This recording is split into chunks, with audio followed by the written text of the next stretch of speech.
नमस्कार, हरियाणा न्यूज में आपका स्वागत है। शुरुआत करते हैं सुपरफास्ट 100 की। फरीदाबाद में जेसी बॉस विश्वविद्यालय के तृतीय दीक्षांत समारोह में राज्यपाल पहुंचे। विश्वविद्यालय में 750 से ज्यादा विद्यार्थियों और शोधार्थियों को डिग्रियां दी जाएंगी।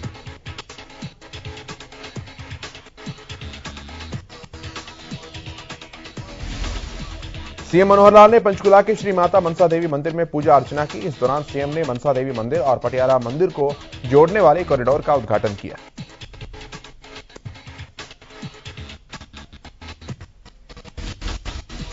हरियाणा के गृहमंत्री अनिल विज ने नारायणगढ़ मामले पर बोलते हुए कहा कि नारायणगढ़ में जो भी हुआ उसमें दोनों पक्षों का मामला दर्ज कर लिया गया है। डीएसपी को इसकी जांच करने के आदेश दिए गए।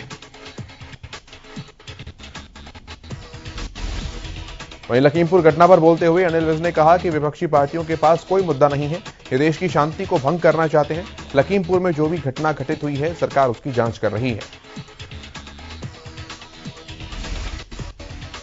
अनिल विज ने एक बार फिर नवजोत सिंह सिद्धू पर टिप्पणी करते हुए कहा कि देश में सब कुछ ठीक चल रहा है, लेकिन सिद्धू उल्टा चश्मा लगाए हुए हैं।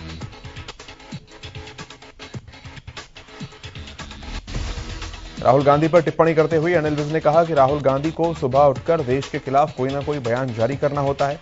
लगता है उन्होंने कोई सीक्रेट एजेंडा बना रखा है।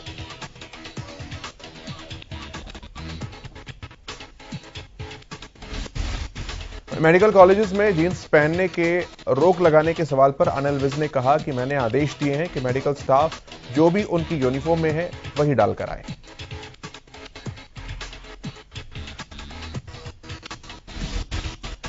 पूर्व मुख्यमंत्री भूपेंद्र सिंह हुड्डा द्वारा जनता दरबार लगाए जाने के सवाल पर अनिल विज ने कहा कि हुड्डा भी अपनी डूबती हुई कश्ती को बचाने में लगे हैं। उनके एमएलए भी उनके खिलाफ बोल रहे हैं। एलनाबाद उपचुनाव के लिए बीजेपी उम्मीदवार गोविंद कांडा का प्रचार अभियान जारी है।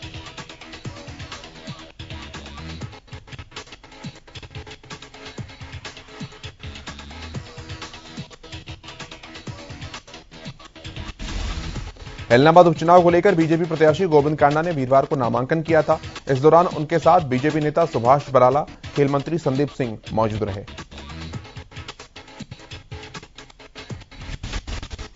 यूपी चुनाव में टिकट देने पर बीजेपी प्रत्याशी गोविंद कांडा ने बीजेपी हाईकमान का आभार जताया। उन्होंने कहा कि वो समाजसेवी कार्यों को सरकार से जुड़कर जारी रखेंगे।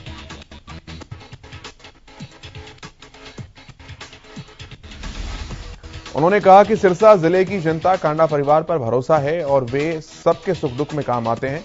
इस मौके पर बीजेपी नेता सुभाष बराला ने कहा कि एलनाबाद में बीजेपी प्रत्याशी ऐतिहासिक जीत दर्ज करेंगे।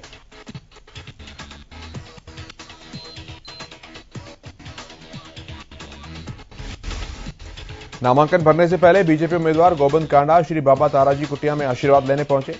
बाबा के दर्शन के बाद गोविंद कांडा अपने काफिले के साथ नामांकन भरने के लिए निकले।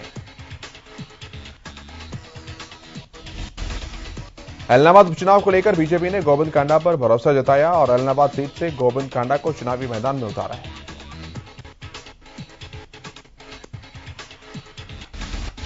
एलनाबाद उपचुनाव के लिए नामांकन भरने के बाद गोविंद कांडा ने हरियाणा न्यूज से खास बातचीत की। उन्होंने जीत की दावेदारी पेश करते हुए कहा कि एलनाबाद में कमल जरूर खेलेगा।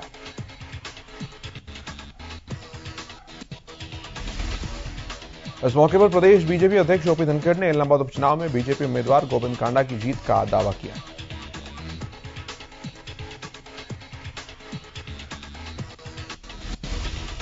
ओपी धनखड़ ने कहा कि हल्के की जनता सरकार में अपनी भागीदारी चाहती है, इसलिए बीजेपी उम्मीदवार गोविंद कांडा को एलनाबाद क्षेत्र से विधायक बनाकर जनता भेजेगी।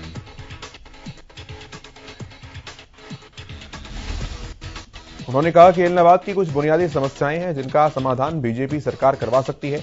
उन्होंने कहा कि उन्हें पूरी उम्मीद है कि बीजेपी जेजेपी के साझा उम्मीदवार गोविंद कांडा इस चुनाव में जीत जरूर हासिल करेंगे। नामांकन के दौरान गोविंद कांडा के साथ पहुंची सांसद सुनीता दुग्गल ने भी हरियाणा न्यूज से बातचीत की। इस दौरान सुनीता दुग्गल ने कहा कि सर्वसम्मति से गोविंद कांडा के नाम पर मुहर लगाई गई। गोविंद की जीत तय है।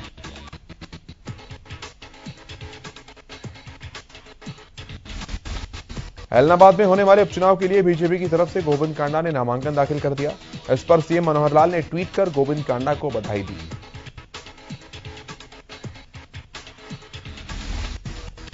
सीएम ने लिखा कि प्रधानमंत्री नरेंद्र मोदी से विजय संकल्प का आशीर्वाद लेकर एलनाबाद उपचुनाव में बीजेपी प्रत्याशी गोविंद कांडा ने अपना नामांकन दाखिल किया।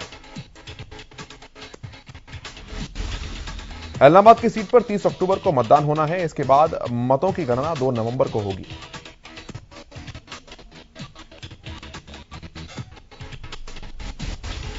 एलनाबाद उपचुनाव में कांग्रेस ने भी अपने उम्मीदवार का नाम का ऐलान कर दिया। कांग्रेस ने पवन बेनीवाल को उपचुनाव के लिए अपना चेहरा बनाया। बेनीवाल कुछ दिन पहले ही कांग्रेस में शामिल हुए थे।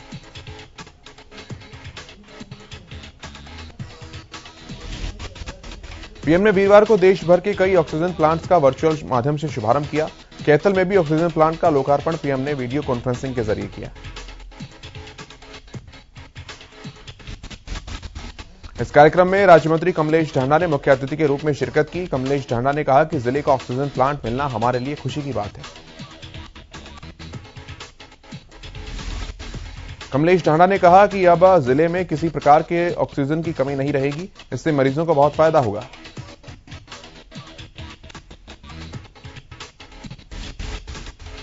फरीदाबाद में भी ऑक्सीजन का एक प्लांट लगाया गया है, जिसका शुभारंभ पीएम ने वर्चुअल माध्यम से किया। इस दौरान यहां बीजेपी विधायक सीमा त्रिखा, विधायक राजेश नागर समेत तमाम अधिकारी मौजूद रहे। पीएम केयर फंड से बनाए गए ऑक्सीजन प्लांट में 1 मिनट में 1000 लीटर ऑक्सीजन बनाई जा सकती है, जिससे लोगों को काफी फायदा पहुंचेगा। नवरात्रि का त्योहार देश भर में धूमधाम के साथ मनाया जा रहा है। मंदिरों में लोगों की अच्छी खासी भीड़ देखने को मिली। नवरात्र के मौके पर वीरवार को पंचकुला स्थित श्री माता मनसा देवी मंदिर में राज्यपाल बंडारू दत्तात्रेय पहुंचे। इस दौरान उन्होंने माता मनसा देवी के चरणों में शीश नवाकर मनोकामना मांगी और पूजा की।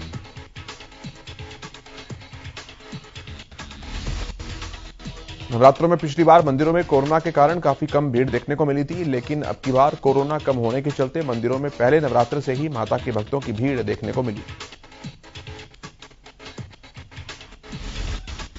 माता के भक्तों में अब की बार काफी उत्साह देखने को मिला। सुबह से ही लोग मंदिरों में आने शुरू हो गए थे।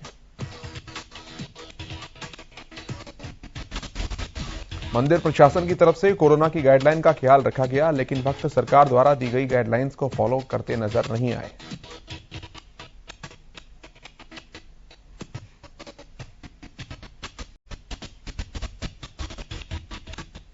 गोवाना में नवरात्र शुरू होते ही फसलों के दामों में 20 से 30% की बढ़ोतरी दर्ज की गई।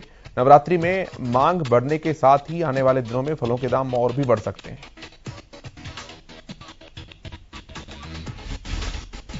महंगाई के चलते श्रद्धालु भी पहले से कम खरीदारी करते हुए दिखे। 2-3 किलो फल लेने वाले श्रद्धालु आधा किलो या 1 किलो फल खरीद कर ही अपना काम चलाते दिखे।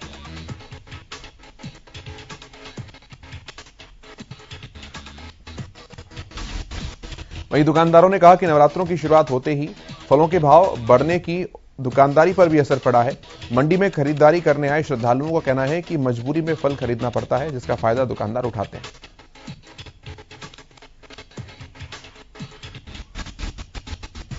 भिवानी के नया बाजार स्थित भोजा देवी मंदिर बड़ा ही प्राचीन मंदिर है। इस प्राचीन मंदिर की सबसे बड़ी विशेषता है कि इस मंदिर में माता की मूर्ति की नाक को बिधा गया है। ऐसी मूर्ति पूरे भारत में और कहीं नहीं है। बताया जाता है कि इस मंदिर की मूर्ति पूरे 9 दिन माता का स्वरूप दिखाती है और माता के चेहरे के भाव बदलते हैं।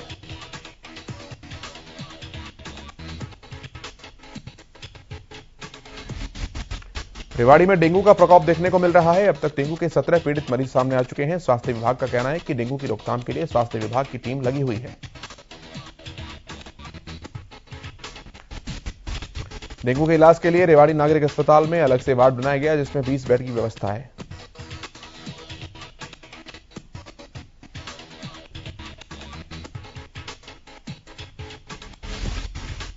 देश में तेल की कीमतों में तेजी का सिलसिला नहीं थम रहा। सरकारी तेल कंपनियों ने लगातार चौथे दिन पेट्रोल डीजल की कीमतों में बढ़ोतरी की।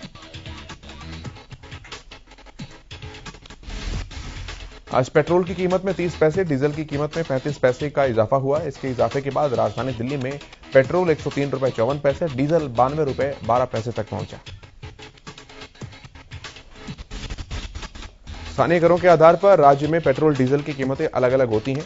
अक्टूबर में हफ्ते भर में हर दिन पेट्रोल डीजल की कीमतों में वृद्धि हो रही है। 24 सितंबर से अब तक डीजल की कीमत 3 रुपए 40 पैसे प्रति लीटर तक बढ़ चुकी है। देश में जानलेवा कोरोना वायरस के मामले घटने के बाद एक बार फिर से बढ़े हैं। देश में बीते 24 घंटे में कोरोना वायरस के 21,257 नए मामले सामने आए हैं। 271 की मौत हुई है।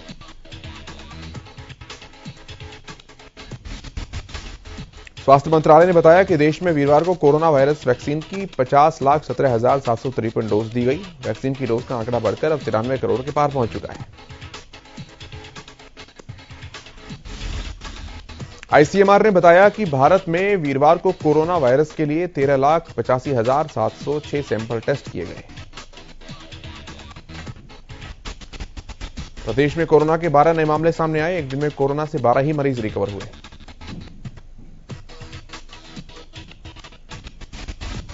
गुरुग्राम में 7 नए मरीजों की पहचान की गई। फरीदाबाद, पंचकुला, करनाल और पलवल में एक नया मामला सामने आया। प्रदेश के 16 जिलों में कोरोना का एक भी केस सामने नहीं आया। प्रदेश में फिलहाल कोरोना के 100 एक्टिव केसेस हैं। रिकवरी रेट 98.68% है। गरोंडा की अनाज मंडी में पोर्टल में तकनीकी दिक्कत की सूचना मिलने के बाद वीरवार देर रात एसडीएम डॉक्टर पूजा भारती मंडी का निरीक्षण करने पहुंची। अनाज मंडी आरटीए की टीम ने 3 ओवरलोडेड ट्रैक्टर ट्रॉली को कब्जे में लिया। इसके बाद मंडी के काम कर रहे दर्जन भर ट्रैक्टर ट्रॉली चालकों ने आरटीए टीम के पास जाकर ट्रॉली छुड़वाने की मांग करते हुए हंगामा किया। जुलाना की अनाज मंडी में धान लेकर पहुंच रहे किसानों को भारी परेशानियों का सामना करना पड़ा। किसानों का कहना है कि उनकी फसल अभी तक नहीं खरीदी गई है।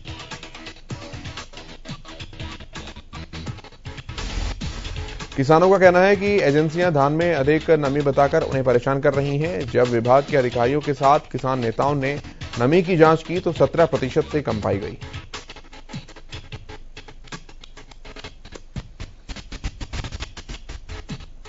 किसान नेताओं ने सरकार को चेतावनी देते हुए कहा कि जल्द से जल्द खरीद शुरू की जाए। नमी के नाम पर किसानों को परेशान करना नहीं बंद किया गया तो किसान मंडियों के गेट पर ताला लगा देंगे।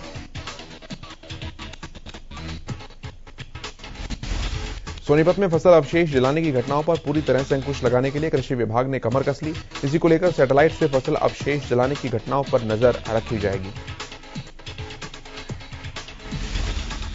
फसल अवशेष में आग लगने की घटना के महज 30 मिनट के अंदर जमीनी स्तर पर तैयार की गई टीमें घटना की रिपोर्ट करेंगी। आरोपी किसान के खिलाफ जुर्माना लगाने की कार्रवाई की जाएगी। खरीफ सीजन अपने अंतिम चरण में पहुंच चुका है। फसलों की कटाई का काम तेजी से चल रहा है। ऐसे में फसल अवशेष जलाने की घटनाएं घटित न हो, इसके लिए प्रशासन की ओर से कड़े कदम उठाए गए। करनाल में कृषि विभाग ने फसल अवशेष जलाने की घटनाओं में कमी आने का दावा किया। फसल के अवशेष जलाने वाले 4 किसानों को कृषि विभाग की ओर से नोटिस भी जारी किया गया है। कृषि विभाग ने 23 गांवों को चिन्हित किया है जहां पर फसल अवशेष जलाने की 1 से 5 तक घटनाएं हुई हैं। सरकार द्वारा पराली को लेकर किसानों को लगातार जागरूक किया जा रहा है, जिससे सकारात्मक नतीजे भी देखने को मिलते हैं। किसानों का कहना है कि किसान पहले के मुकाबले जागरूक तो हुआ है, लेकिन अभी धान की फसल ज्यादा कटी नहीं, इसके लिए अभी तक कम मामले ही सामने आए।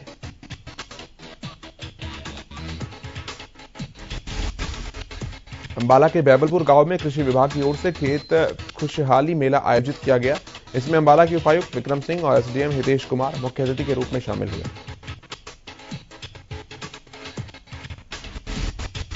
हरियाणा एसटीएफ की डीएसपी ने शुक्रवार को सोनीपत में प्रेस कॉन्फ्रेंस की। इस दौरान ऑनलाइन और ऑफलाइन परीक्षाओं में सेटिंग कराकर परीक्षार्थियों से लाखों रुपए लेकर नौकरी लगवाने का धंधा करने वाले गिरोह के 7 सदस्यों को गिरफ्तार किया।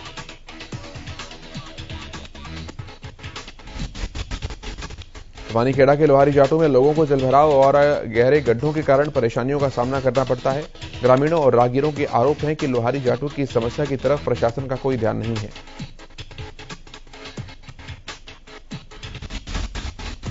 पलवल में आजादी के अमृत महोत्सव के तहत कृषि और किसान कल्याण विभाग द्वारा किसानों को पराली न जलाने के लिए जागरूकता वैन चलाई गई।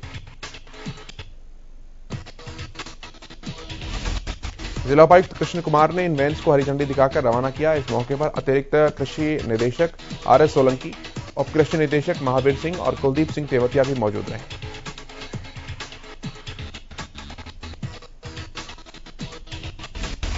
एक अवैध अतिक्रमण को लेकर अंबाला के पूर्व मेयर और निगम के एमए निगम से भिड़ गए और देखते ही देखते दोनों हाथापाई करने लगे। पूर्व मेयर की शिकायत पर अंबाला के एमई के खिलाफ एफआईआर दर्ज की गई। मेयर के आरोप है कि एमई ने उन्हें जाति सूचक शब्द कहे।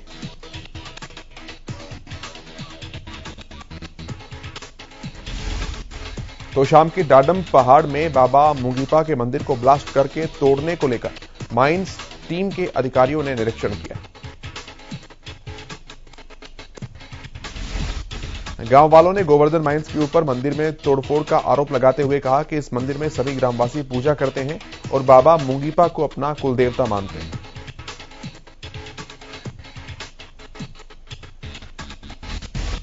रेवाड़ी में नगर परिषद के अधिकारियों पर भ्रष्टाचार के आरोप लगे। बताया जा रहा है कि नगर परिषद बागवानी का ठेकेदार शीशराम बीते 7 जून को बागवानी कार्यों को अपना बकाया लेने परिषद पहुंचा था। अधिकारियों ने उनसे कमीशन की मांग की थी।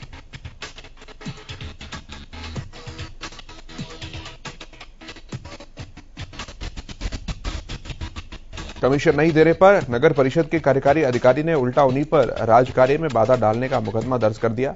शीशराम लगातार न्याय की मांग कर रहे हैं।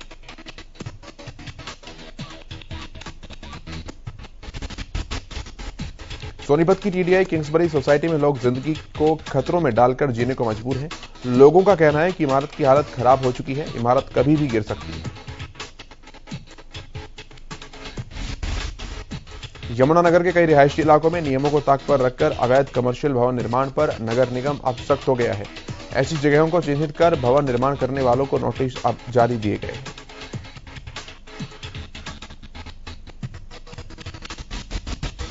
नगर निगम के डिप्टी कमिश्नर विनोद नेहरा ने कहा कि नगर निगम की तरफ से एक टीम गठित की गई है जो शहर के विभिन्न जगहों का दौरा करती है। इसमें एटीपी, बिल्डिंग इंस्पेक्टर और दूसरे कर्मचारी हैं।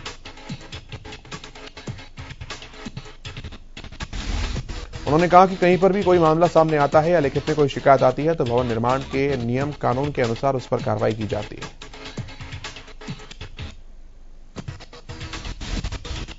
उन्होंने कहा कि जिस तरह से रिहायशी इलाकों में कमर्शियल भवन निर्माण की जो शिकायतें मिली थी उस पर एक्शन लेते हुए सभी को नोटिस दिया गया। सभी को पर्सनल हियरिंग का समय भी देंगे।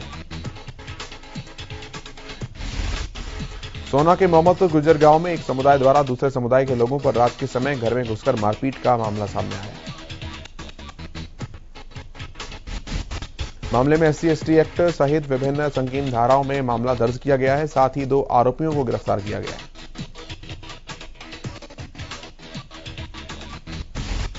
पानीपत STF पुलिस ने IIT और अन्य सरकारी ऑनलाइन परीक्षाओं में कंप्यूटर सॉफ्टवेयर हैक कर परीक्षा पास करवाने वाले गिरोह का पर्दाफाश किया। इस गिरोह के 6 सदस्यों को काबू किया गया।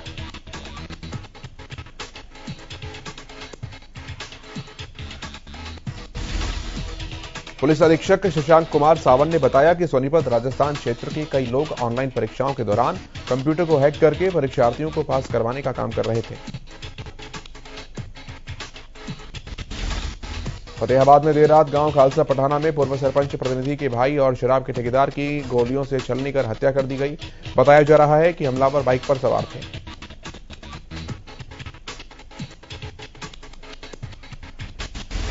बदमाशों ने मृतक पंकज को गाड़ी से उतारकर उसी पर ताबड़तोड़ फायरिंग की। मृतक ने मौके पर ही दम तोड़ दिया। इसके बाद पुलिस के द्वारा मामले की जांच शुरू कर दी गई।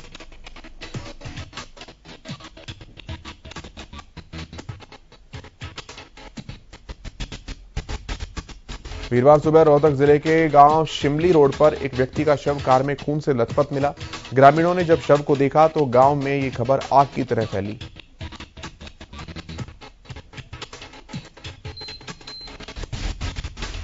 यमुनानगर में बुधवार को ब्लाइंड मर्डर का मामला सामने आया। अपनी दुकान बंद कर वापस घर लौट रहे मेडिकल स्टोर के मालिक मोहम्मद यूनिस का गर्दन कटा शव उसी की कार में मिला।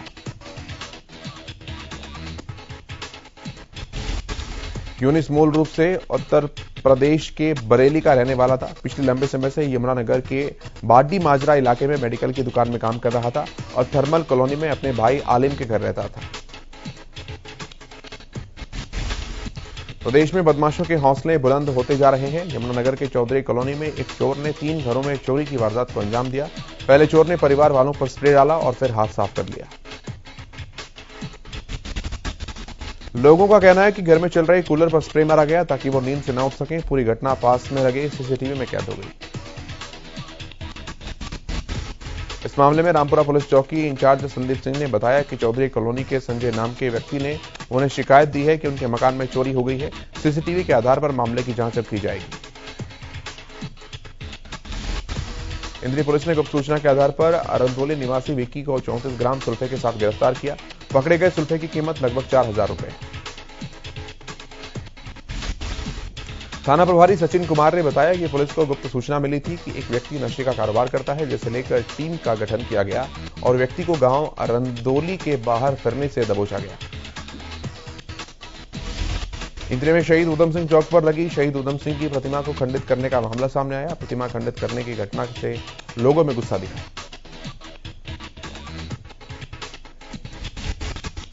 मूर्ति खंडित करते व्यक्ति को लोगों ने देखा और मौके पर ही हंगामा किया। इस दौरान काफी देर तक हंगामा होता रहा। सूचना मिलने के बाद पुलिस मौके पर पहुंची और पकड़े गए आरोपी व्यक्ति को हिरासत में लिया। केंद्रीय गृह मंत्री अमित शाह आज एक दिन के दौरे पर गुजरात जाएंगे। इस दौरान वो गांधीनगर जिले के एक गांव में प्राथमिक स्वास्थ्य केंद्र का उद्घाटन सहित कई कार्यक्रम में हिस्सा लेंगे। इसके बाद गृह मंत्री अमित शाह नवरात्रि के मौके पर एक मंदिर में भगवान के दर्शन के लिए जाएंगे। इस बात की जानकारी अधिकारियों की ओर से दी गई। इसके आगे अमित शाह यहां पहुंचने के बाद दोपहर में गांधीनगर रेलवे स्टेशन का दौरा करेंगे और स्टेशन के परिसर में स्थित चाय की दुकानों को महिला स्वयं सहायता समूह की ओर से बनाए गए मिट्टी के कुल्हड़ों का वितरण कार्यक्रम में हिस्सा लेंगे। अंशु मलिक ने विश्व चैंपियनशिप फाइनल में पहुंचने वाली पहली भारतीय महिला पहलवान बनकर इतिहास रचा। उन्होंने जूनियर यूरोपियन चैंपियंस सोलेमिया विंग को हराया है। 19 साल की अंशु शुरू से ही सेमीफाइनल में दबदबा बनाए रखे हैं और तकनीकी श्रेष्ठता के आधार पर जीत दर्ज कर 57 किलो वर्ग के फाइनल में पहुंच गई हैं। इससे पहले भारत की 4 महिला पहलवानों ने विश्व चैंपियनशिप में पदक जीता है। कोलकाता नाइट राइडर्स ने वीरवार को आईपीएल 2021 के मुकाबले में राजस्थान रॉयल्स को करारी शिकस्त दी। कोलकाता ने यह मुकाबला 86 रनों के साथ जीता और राजस्थान की टीम को 85 रनों पर ऑल आउट कर दिया।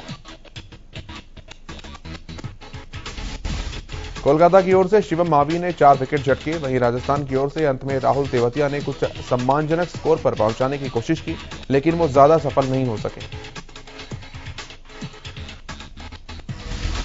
पंजाब किंग्स ने वीरवार को चेन्नई सुपर किंग्स को एक लो स्कोरिंग मैच के दौरान करारी शिकस्त दी। सीएसके की ये लगातार तीसरी हार रही। पंजाब की इस जीत के हीरो कप्तान केएल राहुल रहे, जिन्होंने अंत तक नाबाद 98 रनों की पारी खेली।